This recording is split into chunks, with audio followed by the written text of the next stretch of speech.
Hi guys, இந்த ஒரு AC சர்வீஸ்க்கு நாங்கள் பட்ட கஷ்டம் என்னன்னு பார்த்தீங்கன்னா உங்களுக்கே புரியும். இன்னைக்கு ஒரு கஸ்டமர் கால் பண்ணியிருந்தாங்க. ஏசியில் கூலிங்கே இல்லை, அவுட்டோர் யூனிட்ல ஐஸ் ஃபார்மேஷன் ஆகுது அப்படின்னு சொல்லி நம்மக்கிட்ட சொல்லியிருந்தாங்க.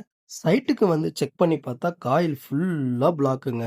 ஸோ நம்ம பம்ப் டவுன் பண்ணி ஃபுல் சர்வீஸ் பண்ணிடலான்னு சொல்லி மேலே போய் செக் பண்ணி பார்த்தா அங்கே தாங்க ட்விஸ்டே இருக்குது. ஃபஸ்ட்டு ஃப்ளோரில் ஏசி புதுசாக மாட்டினவங்க பேக் என்ட்ரி போட்டு ஃபிக்ஸ் பண்ணிவிட்டு போயிட்டாங்க. ஸோ இப்போ நமக்கு இங்கே லேடரும் இல்லை. ஸோ லேடர் போய் அரேஞ்ச் பண்ணலான்னு பார்த்தா நாங்கள் போன டைம் ஆஃப்டர்நூனு. இந்த இடத்துல லேடரும் நமக்கு கிடைக்கல. ஆனால் கஸ்டமர் எனக்கு ஃபுல்லாக சர்வீஸ் பண்ணிவிடுங்க அப்படின்னு சொல்லி கேட்குறாங்க. வேறு வழியே இல்லாமல் இந்த பிசிபி போர்டு, மோட்டாரு, அந்த சேஸு, ப்ளோயரு மட்டும் கழட்டிட்டு கூலிங் காயிலை மட்டும் பேக் போட்டு வாஷ் பண்ணோம். பிஃபோர் ஆஃப்டர் டிஃப்ரென்ஸை நீங்களே பாருங்கள்.